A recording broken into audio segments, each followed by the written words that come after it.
One reason why I started running was that I thought it would be a form of exercise that could be inexpensive.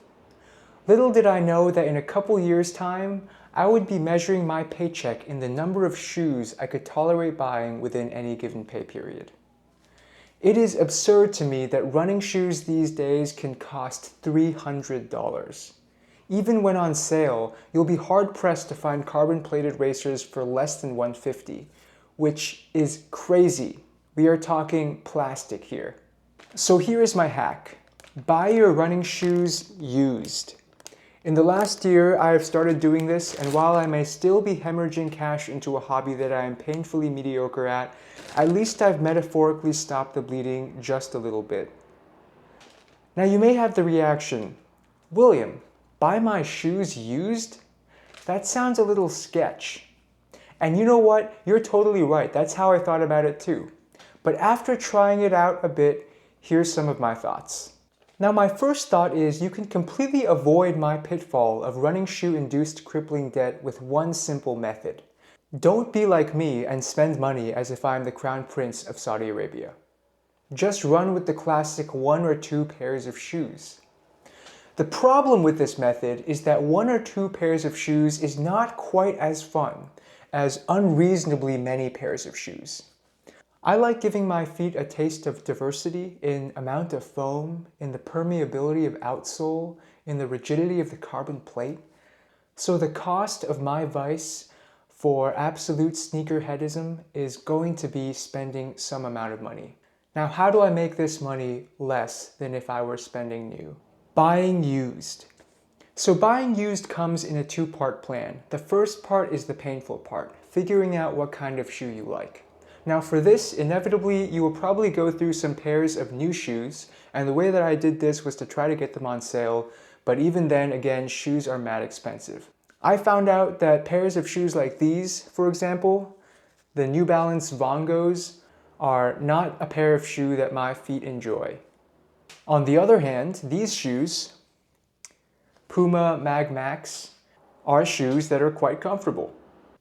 Until earlier this year, I hadn't found a shoe both reputable enough to consistently find used online and conformant to my feet's high standards of comfort, stability, and speed. That is, until the Saucony Endorphins Pro, of which I have here, here, here, and here, all used. I am going to glaze these shoes for a second and say that I run these on road, trail, snow, dirt, mud, slush, great conditions, terrible conditions, everything in between, and these are a Williams certified all-rounder. For the price that I can find them used, which is usually $60 to $90, these are now my go-to shoe of choice. Let's open up a pair of the Saucony Endorphin Pros that I bought recently on eBay.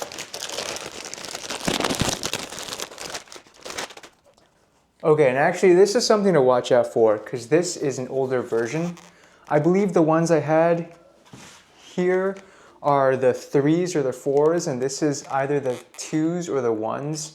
And I like these a little less, but still I like them for the price, and I will beat some miles into them. Okay, let's try and see if this one will serve me with better luck. Yeah, that's what I'm talking about.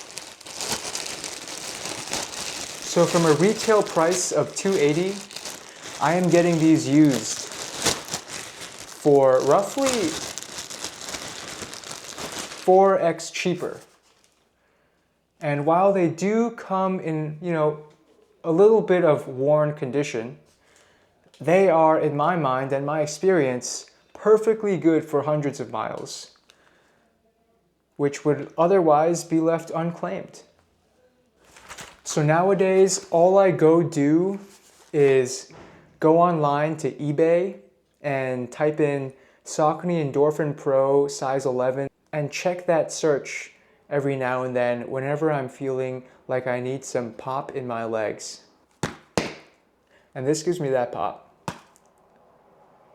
Do I actually advise you to do this?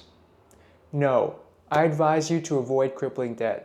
But if you're like me and you like to have some fun with your shoes, Try buying your shoes used. Let me know how it goes. Peace.